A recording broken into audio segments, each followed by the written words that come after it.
Empire.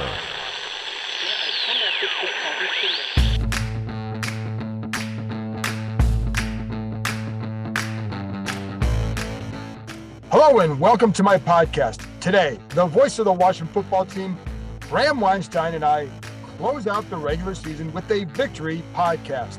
The first one in more than a month as Washington snapped a 4-game losing streak in beating the Giants 22-7 to close out the regular season. There's obviously not a lot to rehash from this game, but there were some notable performances today that Washington hopes is a preview of the future. There are also some big topics to start discussing as the season ends. You can follow Bram on Twitter at RealBramW, and you can read my work on ESPN.com. We have a season wrap-up on the site now, plus Washington's home and away schedules for 2022. It looks a little bit more sane than this year's schedule. But at this point, who the heck knows how teams will look in the spring and even when the season begins. With that, let's jump into my conversation with the voice of the Washington football team, Bram Weinstein, Antonio Gibson, Terry McLaurin, Jamin Davis, and more bigger picture topics.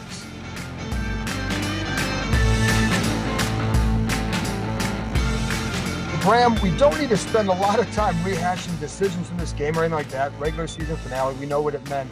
But there are some things to take from this game. So I'm curious from your perspective, what are some of your takeaways after they beat the Giants? I'm not surprised the result at all, like zero. No, not at all. Not unlike the Dallas results or the first Philly result. You know, New York was going so sideways that I'm not surprised at all that Washington won by more than 2 scores. And honestly, if they converted a couple of third downs early on the Giants side of the 50, might have blown them out badly. So I'm not surprised at all by that. I'm glad Heineke played. I thought Antonio Gibson was outstanding today. I'm happy for him. He got to 1,000 yards. I'm happy for McLaurin. He got to 1,000 yards. And I don't like you. I don't think there's a lot to take away specifically from this game. The Giants were beat up. They're down to their, third, fourth quarterback, and offensively they're full on inept. And so I'm just not surprised. No, and I'm going to go to Antonio Gibson because I think that's one of the takeaways for me is how he ran. And there was one drive I went back before the end of the game because I can go back and watch some of the replays during the game on Next Gen Stats and all that. So when I went back and there was a drive where we had like 11-yard run, 7-yard run, like a 16-yard run, something like that. But this impressed me on that drive, and it was also throughout the game. His patience on those the outside zones and stretch or whatever, his patience there was terrific and probably the best I've seen all year. And just the pace he went with and then pressing the hole, and he consistently got the linebackers to over pursue.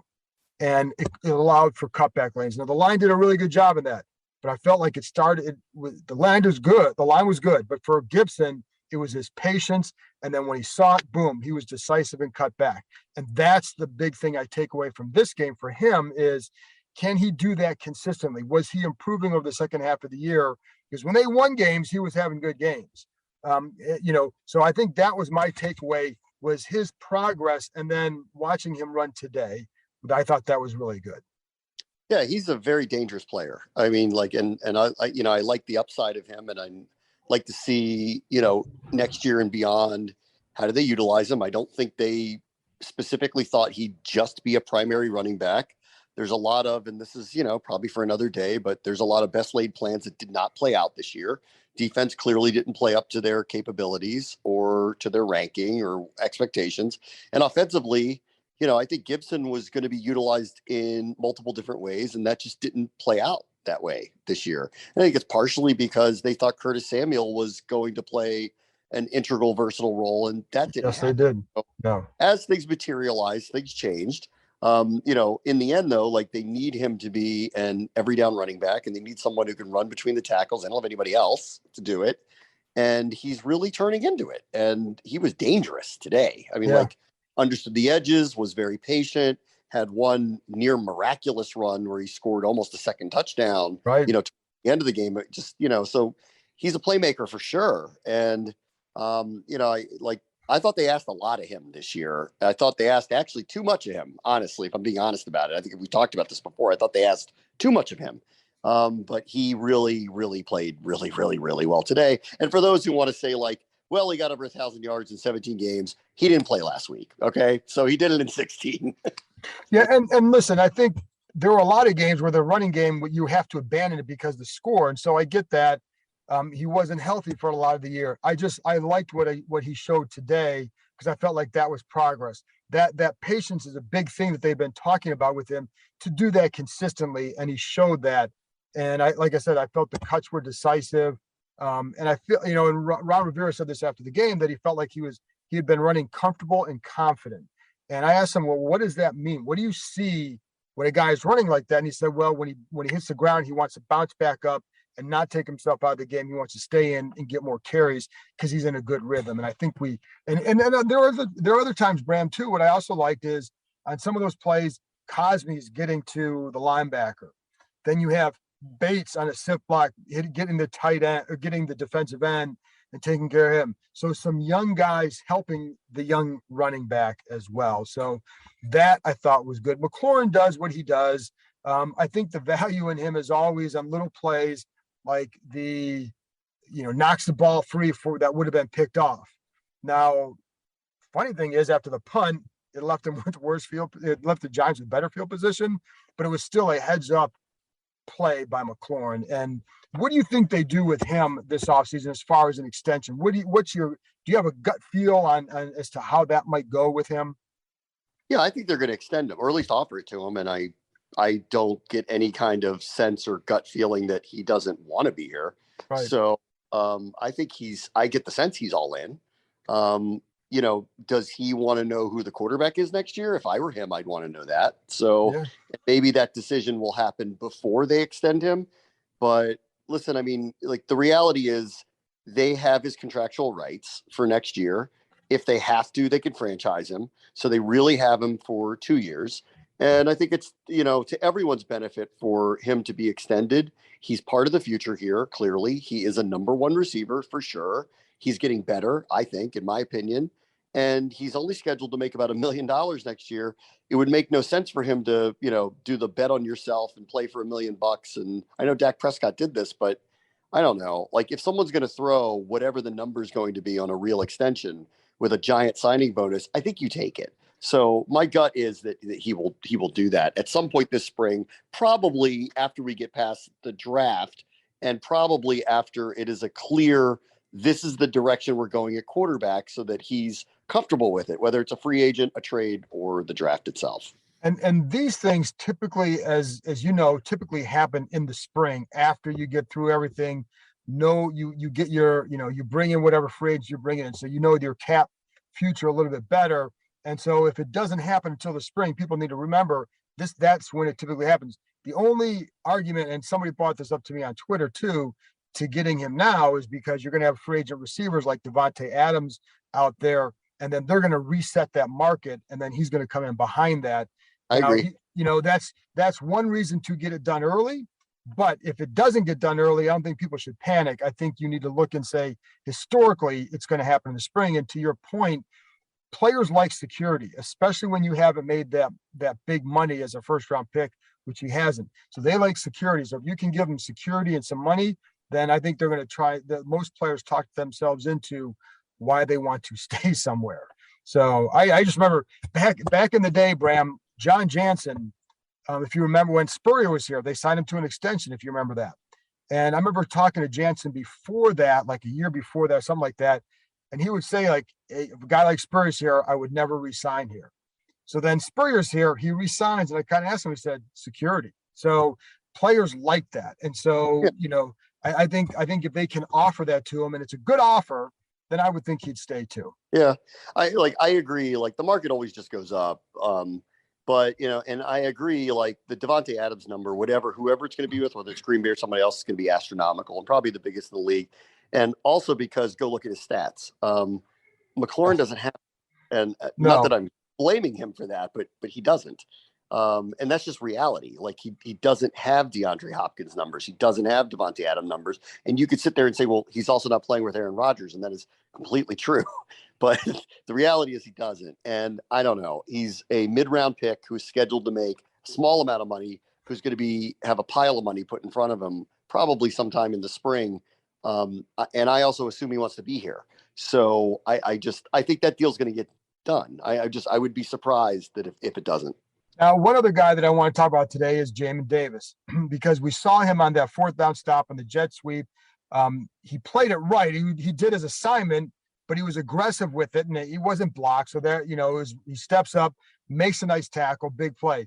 The other play that I really liked from him was on the last interception by McCain, where he blitzes, and he's able, because he uses his athleticism to get around, collides with the back, but then is able to bend around him and get into Fromm's face to cause him to make a bad throw. And I thought, and there were a couple of times he gave up some stuff in coverage because he allowed himself to be basically screened by a tight end and trying to cover the running back. And other times he was fine with it. What did you make of his day and what his season was? Happy for him that he made the play he made. It was probably the biggest play he made all year, Yeah, absolutely. 18 to get it. But he did. You could see the reaction of his teammates that he did it. So they're rooting for him, obviously. Look, here's where I've landed on him. Like, he clearly has a long way to go. He does not look like he's going to be the middle linebacker here anytime soon, which means that they're going to spend money, I think, in free agency. That's my guess, that they're going to spend money in free agency on a pure middle linebacker to try to upgrade that position. Cole Holcomb is an outside linebacker. And then we're going to find out where he fits in, because as you'll notice, assuming Landon Collins is coming back, and I think that's an open question, but I think he is, but until I hear otherwise, his contract does leave open the possibility that they may ask him to change it. And if he doesn't want to do that, then something could go sideways. I think you're right on that. Yeah. Just think about how often they played three linebackers. It was actually kind of rare. Correct. So I don't know exactly how he fits into their plans, other than he's going to be a guy on their team now, and he's not going to fill the role that they initially thought that he would. But, and this is where I think I've really ended on him, he clearly has the speed, athleticism, size, all that stuff to be someone who could be a playmaker for you. Right. So where I get really concerned is if it's a guy who doesn't have intangibles that you can utilize, and also looks like he's kind of slow to catch up to where he needs to be to do it at the highest level. So I think I will leave it at this. I think he's a work in progress, but he's not one that you pass off as like, oh, it's a miss or a bust or anything like that, because he feels the part. So if at some point he does develop, he's the type of athlete that can be a difference maker, but clearly it didn't happen this year. And clearly he's not filling the role that they initially thought he would. So that's a really interesting question for Ron Rivera. What is his future here? And I'd like to hear what the answer to that is. Oh, and I definitely think it's definitely on the outside. And to your point, like this, I go back to the draft, like the guy that I thought they should pick, and I thought they might/would pick, is Owusu Koromoa, who went to Cleveland, who would be a really good fit for what they want to do on the outside, but they took Davis with the hope that they could turn him into him, that he could play inside. And it's clear that he's not an inside guy. They will look for somebody inside. And I think, today he showed some stuff, and I think it's good for him to close on a strong note, especially Bram too, from a personal note, after what he had gone through the last couple of weeks, because he was at that accident site with DeShazer Everett. He saw what happened. He saw the aftermath of what happened. And I think he was out to dinner with them before all that happened. So he had to go through a lot with that. So I think from a personal standpoint, it was good to see him close on a strong note. From an on-field standpoint next year, I'm with you. Like, I think if you have those three linebackers, it does give you some flexibility, even with Landon Collins here. But somebody's role is not going to be the same, because you can't play Landon as much as you did if you want to play Jamin Davis more. Correct. So, I'm with you. So I don't know where he exactly fits in. I do know that, I think back to the draft now, and ultimately I think what ended up happening was, one, he's a really smart, nice kid. There's that. Got this military background. So I could see where when they He has interviewed, size, speed, athleticism they too. love him, right? And then when you go watch his tape from Kentucky, pops off the screen. Like he's one of those kind of athletes, and so they met him, they like him, they love his background, they think he's a character guy. And oh, by the way, he has these, and you saw it finally on that fourth down play. Like, oh my God, like when you have people that can do things like that, but it took 18 weeks to have one of those. Right, And it by did. the way, they've benched is a strong word, but they didn't play him very much. And part of that was because of the scheme, and part of that was the personnel, and part of that was he didn't earn a job, Right. like some of these spots. So, again, like this is a really hard one. Like this happens. You'll often see it with receivers. I think this is happening in real time in Philadelphia with Jalen Reagor, where when you watch him, you're like, dude, that guy's fast, and Right. he totally looks the part, and he doesn't make any plays. And you go, all right, well, how long is this going to go on for? And so with Jamin Davis, I think year 2 is going to be very telling with, Yep. okay, where do they slot him in now? And I think that's a really big question for Rivera. When he's honest with us, what do they think now? How are they going to use him? They're not moving on from him. They're not passing it off as like a mistake, but clearly he's not what they thought he was going to be, and they got to figure something out. But there's an upside. There's an obvious upside. He's big and fast, so Right. they got to figure out how to use him. Right. And I think because Cole Holcomb's contract will be up after next year, I think they'd want to keep him. But they like Cole on the outside, which is why again they'll bring in a middle linebacker in some way. But yeah, I'm with you on that. Taylor Heineke finished with just kind of a whatever game. I think we're both in agreement about what his future is here. I clearly he's a backup here. What do you think he showed this year? I think it's funny. I think had they won those kind of marginal games that we've agreed they kind of let get away, like last week's Philadelphia game, the Denver game, the New Orleans game, and somehow snuck into the playoffs, I think there would be a pretty big drumbeat that he should come back as the starter, honestly. But because they didn't, now we're sitting here going, well, they've got to do something else. And after hearing Ron Rivera literally say out loud, we'll do what we need to do at quarterback, I think he is openly saying, I know it's year 3. I know I've had 2 under 500 seasons. I know that there's reasons why, but I know you don't want to hear it. And I also know that we need to get better at this position. And therefore, we're all ears this time, and we're not going to be as stingy with our assets. We're going to, quote, do what we need to do. So however I feel or you feel about Heineke, I think he is running into a period of time where the timing isn't right for him to be given the keys to the car, because I don't think that there's enough patience on the other side. Because if they did go that direction and they do end up 500 or not in the winning, not vying for the division or not in the playoffs again, I think Rivera would put his job in jeopardy over something like Yeah. that. I think he knows it. So, I think he's part of the future of the franchise. I think he's probably their primary backup at worst, and he's potentially a spot starter. But I don't expect just competition for him. I expect a pretty obvious, this person is expected to be the starter day one, however they acquire that person. And I haven't quite come around to how I think they're going to go about acquiring it, because you could make any case to me and I would believe you, whether it's draft, free agency, or a trade. Yeah, there's so many scenarios right now that we'll get into all those as the offseason starts to unfold. But for him right now, and the one thing I've always liked about Heineke is the attitude, because he's been asked now about his future, and he's like, I just want to be a part of a team, whether it's a starter or a backup. I want to be part of a team. And what we know about that kid is a really good competitor, to the point where I think this summer he felt like he should be starting ahead of Fitzpatrick. Now, whether or not people agreed with him, that was his mindset. So that's how he is. So if somebody comes in to compete, I think he will help push them, at least, just because like you're going to have to not so much unseat him, but you're going to have to, he's going to be there kind of nipping at your heels a little bit if you're not taking care of what you need to. So he's a good guy to have around for that reason. But again, Yeah, I like the attitude that he has. It's easy to I do really too. like that. Yeah. I do too. And, a lot of, I often hear everything is so black and white with everybody. Like, well, he didn't do this, so therefore he's not here anymore. Like, no, you need to He have a should full be here. roster of people. And this guy, if he has not proven to you that at bare minimum, he's a very reliable, capable backup for you, then he's proved nothing to you. And Right. so for me, like, I think he's part of the future of the franchise in the short term for sure.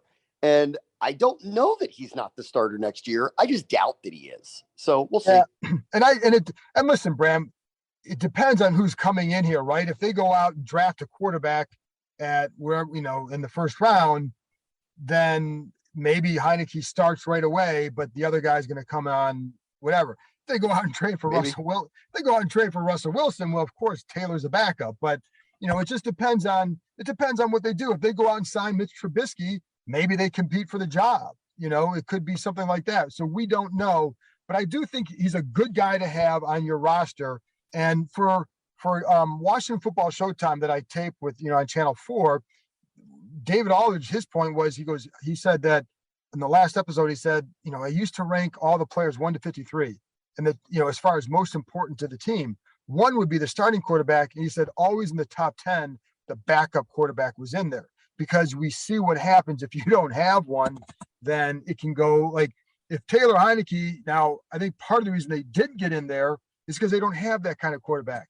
But I also think that part of the reason why they won 7 games is because Heineke was able to do enough to help them get there. Yeah. No, I mean, I think they won the same amount of games they did a year ago.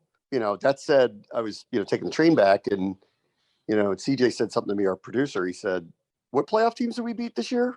Like, not unlike last year. And we beat Tampa Bay, and they beat the Giants twice, who, really fell apart. They beat Atlanta, didn't make the playoffs.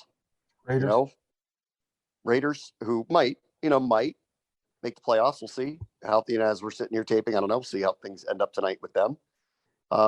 But, they beat the teams that were either on their level or below them. Do you think that they are in a better spot right now than they were at this time a year ago? Yes. And I know people are going to tell me they're not, and they're going to laugh at this and think that I'm just covering their teeth. It's not true. Yes, they are far deeper than they were a year ago. They still have, until the Leno signing, until I see the contract, they had before the Leno signing, $60 million in cap space. And so they can absorb a large quarterback contract if that's the direction they want to go. They can do that. There are some teams that they could pie in the sky say they want to do that, but they can't literally do it. This team can. And they even have room to move and maneuver with restructures with a couple of, likely candidates, Eric Flowers, potentially Landon Collins. They can even maneuver around and find more room if they want to. I'm not disillusioned. I know that they have a lot of holes to fill for sure. And I'm actually quite worried about the offensive line on the assumption that Brandon Sheriff is not going to be here based on his contractual demands and their probable unwillingness to give it to him. But outside of that, I look around and I go, okay, you go find a capable quarterback. And that's why I'm more inclined to believe they're going to get a veteran, not draft one. Right. But you get a capable quarterback in here. And with the room that they have, and hopefully a little, better luck with injuries and all the COVID stuff, I don't know that you don't sit there and go, this is a team with an over 500 record, if not better than that. So I think they're in a way better position than they were a year ago, but they got to get it done and, Right. they got to prove it. And until shown otherwise, it's all talk. But no, from a roster perspective, I don't even think it's close, honestly, in what kind of position that they're in to potentially take a leap next year. Well, the one thing I always go back to too, if at the beginning of the year, if somebody had said, listen, Logan Thomas is going to play half a year, Fitzpatrick's going to play half a game, J.D. McKissick's going to miss almost half the year, Curtis Samuel's not going to contribute, the first round pick is not going to be Chase Young, an impact player. Chase Young Brandon only Sheriff. plays half the year. Exactly. What do you think the record would have been? I would have thought they'd be like the Giants, not to sit there and throw a parade for them. I'm just trying to find some perspective on it, because I always kind of like to do that. If it had played out this way at the beginning of the year, if I knew that, what would I have picked as a record? Well, I don't think I'm picking 7 wins. So I think they were better able to withstand some of what they went through because they did have better depth. And, I don't know if there's, substantially better. I don't know, because the biggest thing is, without a quarterback of the future, we don't know what is the full potential of this team. But I think the defense is in a better spot if they can find the one piece, which is a middle linebacker. They also played a first place schedule. Yeah. And, off of a 7-9 year, which I think is what something Much better we're very quarterbacks they faced. Much like, better. hello, like we played a first, now they're going to play a third place schedule, right? Off of a 7-10 year. Like normally when you have a 7-9 or 7-10 record, that's the schedule you get next year. That didn't happen last year. So they played at Buffalo, at Green Bay. Like they played some serious competition. They didn't get the Lions, they got the Packers. Like that's how that kind of worked out for them. So they played a very hard schedule this year. I know people don't want to hear it, but it's the truth. Like who you play does matter for sure. When you play them does matter. And so next year ought to be a little different. Like they're going to get a third place schedule this time around. That ninth game's going to be a home game next year. Like, so, there are some things that hopefully will line up for them that will make things a little bit better until they get a quarterback answered. I don't know how to answer what do I think about next year until I see who that is, what that is. But I do know they have a lot of room and a lot of money. And I feel like, and they've said it basically, they understand that things did not, at least results wise, come out the way they wanted to. And they get it. It's year 3. We all know the rhythms of the sport. It's time to make a move. And they're going to. And let's just see how it plays out. And hopefully they'll make the right moves. My concern is they're going to, I don't want it to come off as desperate. You know what I mean? Right. Like, should not be sitting here being like, fine, we'll give you 4 first-round picks for this quarterback because they feel like they have to do that as opposed to last year where they felt like they had the time and they didn't feel like they needed to do that. That said, like the point of Fitzpatrick not playing, Heineke was never supposed to play this year. So they went 7-10 with their backup quarterback the whole year. Name the other team that did that. Like, name them. Nobody else did that. Yeah. Well, and I think your point about being desperate, you don't want to be that because then you're going to get ransacked. The other thing, like what I heard all last off season was, when they're in a better spot with the roster, then they can make the aggressive move like the 49ers did, like the Rams did to get Stafford, the 49ers to get Trey Lance. And I kept hearing in a year or two when they're in that spot. So I don't know yet how they view this roster, if they feel like it's completed enough to make a really bold move, or do they have to still be a little bit like, hey, we'll give you a good offer for Matt Stafford. We'll get it done. Maybe not. So I think that'll be interesting to see how they judge the overall roster. Because I do think in some areas they are definitely better. And I'm with you. The offensive line, get some more athleticism in there, as you and I have talked about that. And that's going to be a big thing. I think that just happened. And the other thing too, and here's the accountability part of this. They came into the day ranked 27th on defense. And I know they miss some people and significant ones, but that's not acceptable. No. That's not with the personnel that they have, at the age that they have, with the draft stock that's been spent on them off of the season they had before. But this partially does go back to, they were ranked in the top 5 last year, and they played a schedule that ended up being weak. And this year, they're ranked in the bottom 5 of the league, playing an extremely hard schedule this year against a lot of playoff teams, a first place schedule. That's going to flip again. That said, the defense has to be way better. And way better. The second half of the season, fine. Like they were missing a lot of people and they actually played, I thought, up to about their capability, just based on who they were missing. But that does not absolve the first half of the season. No, it does not. Bottom 5 defense, legitimately, they were atrociously bad on third down. I saw some stat the other day I couldn't even believe popped up. They were worse on 3rd and 4 through 6 than they were on 3rd and 1 through 3. Yeah. Like, that's ridiculous. Their 3rd and long defense was historically bad for 6-7 games running. Like, that's on them. And that's why they ended up in the hole that they got in. And that's why when all the things happened at the end of the year and we were making excuses for them, we were saying, okay, this was out of their control. But you know what wasn't? The first 8 games of the season. And had they not gotten the hole that they gotten into, they might have been able to weather some of that stuff and come out side at least as a wild card team. And so I don't absolve them of that. And so therefore, I'm not calling for anything here, but I'm sorry, their roster on that side of the ball is way better than the 27th rank in the NFL. They do better than that. Absolutely. And I do think like they started playing a stretch, starting the Green Bay game up until around that first Dallas game or right after, where they played pretty well. And then other stuff hit. But I agree with you. You go back to the beginning of the year, and the problem that I had is just they were so reliant on creating pressure with a 4-man rush to give them an advantage of coverage, and the coverage wasn't very good, and the rush wasn't getting home consistently, and it led to a lot of those third down issues. When Chase Young and Montez Sweat went out, they got more aggressive, better on third downs, more blitzing on third downs. And what I'd like to see next year is take that same approach with Young and Sweat in the game, and then see how that plays out with the pressure.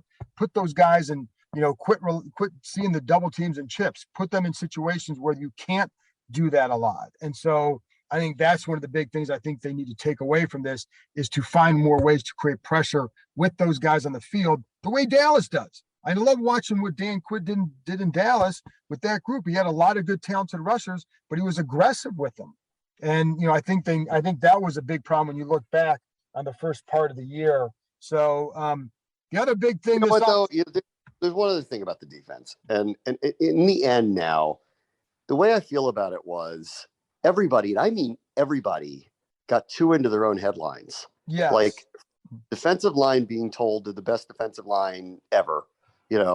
To when they're walking around telling everybody we're going to break sack records in the preseason, and they're not playing in coordination with one another, which, was labeled, quote, maturity problems, early in the season.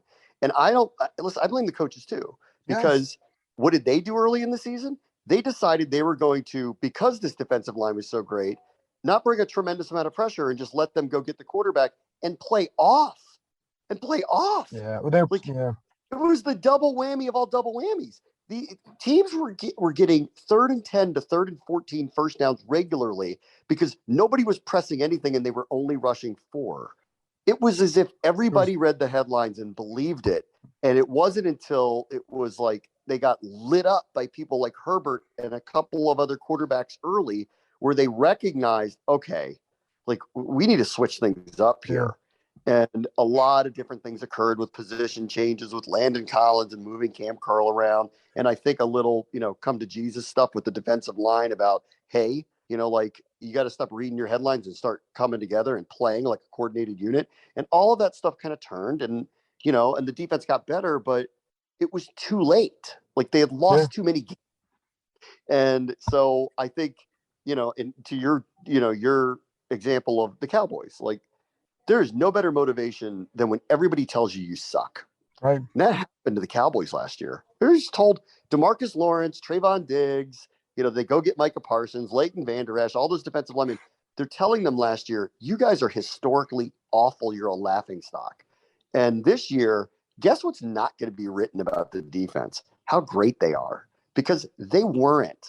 No. So you won't be writing those stories again. No, and now it's going to be back to all right, show me how good you are. Yeah. And I think that's better off for Washington going into next summer. Yeah, and I think they also started one thing I want to see next year. I feel like in the first 2 years with the staff, they've been slow to sometimes recognize what certain guys can or can't do or how they should be playing. Why Landon Collins wasn't moved, his role wasn't changed, after a couple games, let alone after about 4 or 5, which is when it was. Why was that? And I think part of that is, and this goes back to preseason, not playing your starters a whole lot. If you're not going to do that, bring in another team for a joint practice. And I think they will this year, because I think they realize exactly what I just said, that you've got to find out about some of these guys sooner, so you're not learning during the season what they can or can't do or what they should or shouldn't be doing. William Jackson brought here to play man. They played a lot of man early, but it wasn't the best defense for them. So when they started to get better, it was with more zone type pressures. And I think we wonder how that will go moving forward. So, he's another one. He's an interesting mix here. He's another one. Like clearly they're going to have to figure it. He's a very good athlete. So they're just going to figure it out. And hopefully in year 2, he'll be more comfortable in general, but that one didn't go well either. They spent a lot of money on him. That one did not go well either this year. No, it didn't. And he had to, people who know him knew that he would struggle in zone coverage, and he still was adapting to that even when he got hurt. Even though that they felt he was playing better, he was still adjusting to playing more of that. And you could just tell he wasn't as comfortable the way with his depth when he was covering if he was on one side, when he was on one side and Kendall Fuller was on the other, watch him in the same zone, Kendall Fuller is a lot more comfortable. Jackson would be backed off a few more yards and give up cushion underneath because he's afraid of, you didn't want to get something beat deep. And it was messing with his head a little bit, but I think like he just wasn't as comfortable in there. And I don't know if he ever will be. So I think, well, I think he was fine, but they needed more than fine out of him. All right. Well, the last big thing for that came out last week was the name announcement about coming out February 2nd. You're a longtime Washington Redskins fan, Washington fan. Do you have a preference? No, not really. I mean, I'm not hanging on to the name anymore. It's been a year and a half, and it's been 2 seasons. And I know it had to be changed. It's still, there's part of my childhood that got kind of stopped on a little bit. Yeah. I think you probably went through the same thing with the Cleveland Indians. Absolutely. It's hard to let go of something like that when it means something that much to you. But I'm not like decrying it. It's fine. They had to make a change. All I wanted all along was, 1, take your time with the process. I never felt there was a rush. I'm glad that they did. 2, don't let go of the just legacy. Don't turn the page. Don't give them a ridiculous meme name and, change everything about them and pretend that the first 90 years of the organization didn't exist. Do something that is emblematic of the city, I hope, and I think there were a lot of options there. And so I always felt like it was logical that they would land on something that was branch agnostic in the military. And that's what I expected to be, whether it's commanders for commander in chief or some kind of nod to the military, or admirals, which is not branch agnostic, but doesn't really exist in professional sports. I know it does in, some lower tier hockey and some other places too. But if that's where it ends up, I think I'm okay with all this stuff, and, it'll all grow on all of us. From what I can tell, the only thing I know about, I don't know what the name is. And for all I can tell about all I've been told, especially over this weekend when I was around a lot of people around the team, was that everyone loves the uniforms, like everybody. So whether everybody loves the name or not, I'm sure there's gonna be a lot of people, that are, will like it. Some people will put up with it. Some people won't like it. You can't win. But the uniforms and the look and whatever the logo is, that's what's really going to stick and matter. Exactly. And so I'm interested to see what that looks like in the end, and what they end up going with. And I fully expect it, honestly, to be. I'd be surprised if it's not commanders or admirals. But again, I don't know what it is. So I'm like you, find out. But I agree with you. First of all, I'm with you. There's a lot of smoke around commanders. Football team, no. I think they pretty much view that as a boring name. You can't. It's hard to parlay that into great marketing and logos. So that's why that one's out.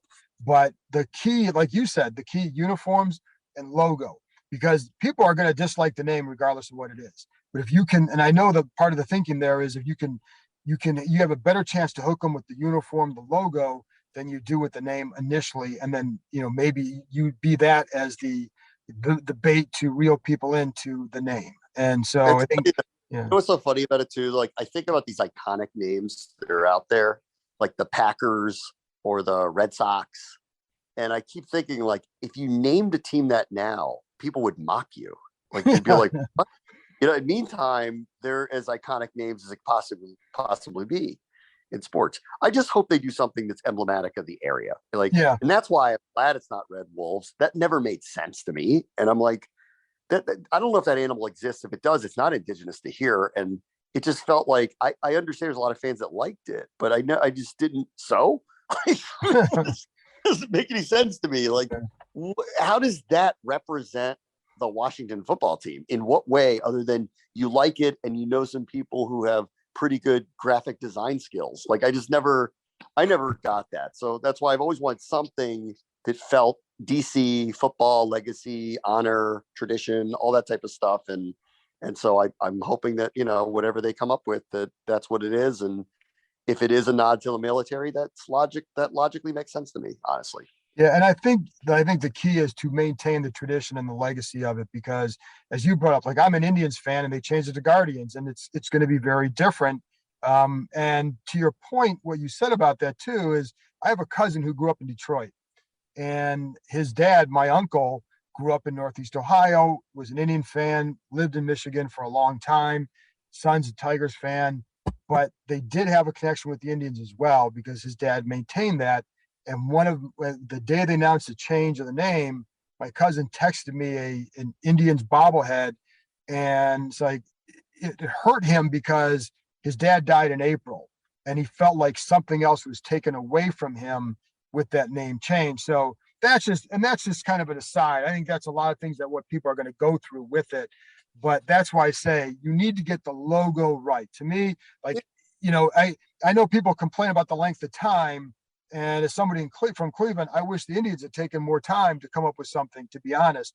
But I think if you take the time and get the logo right, you've got a chance to make it work. If you don't get that right, and if you come up with some crazy name, then you're going to set this thing back too much. So we'll see. I'll be glad when it's over, Bram.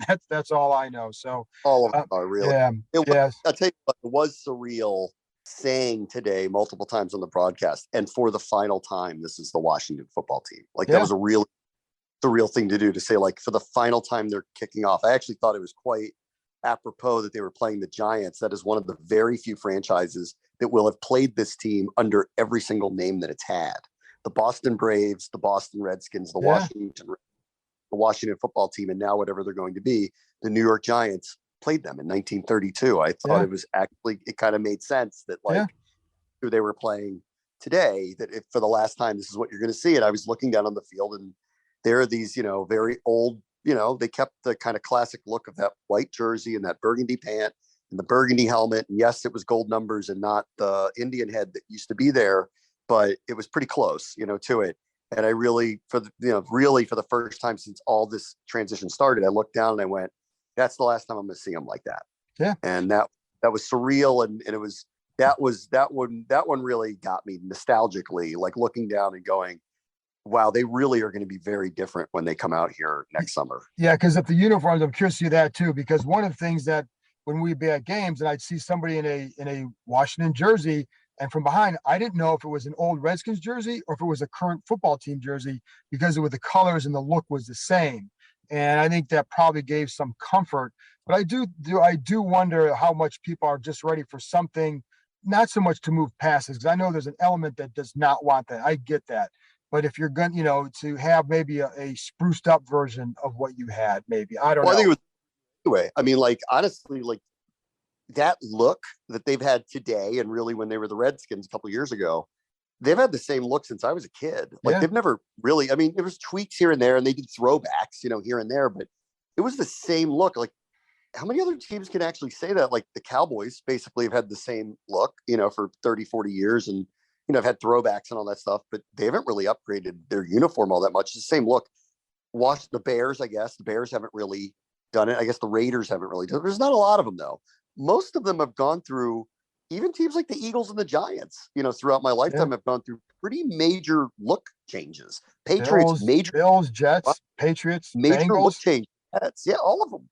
They all the Rams don't look anything like they used to. The 49ers jerseys are way different, than they used to be. And they've kind of gone back to what they used to look like. Like, we've never done that. And now it's not even just like that they're changing and modernizing, which was overdue. They're going to be a completely different thing. And, I'm glad they're keeping the colors, but they're not going to look anything like they used to look. So it all really is finally, I think, hit me that it's really changing, this summer. Big time. So, well, Bram, we'll end on that one. And thanks a lot for joining me after every game. And I think, it's been quite a season. So, but we'll talk soon, because I want to do some more stuff going over the roster and even more detail about certain guys. So, but I appreciate you coming on as always. Yep. See you. That's it for this episode. Thanks to Bram for joining me, and thank you for listening after all these games this season. I know it's not always easy. We try to bring you honest analysis each week after the games. That means you don't always tear down, and you're not always jumping on the latest narrative either. I'll be back with another episode Tuesday night or most likely Wednesday morning. Remember, the podcast will continue all off season as we start doing some roster analysis and also looking forward.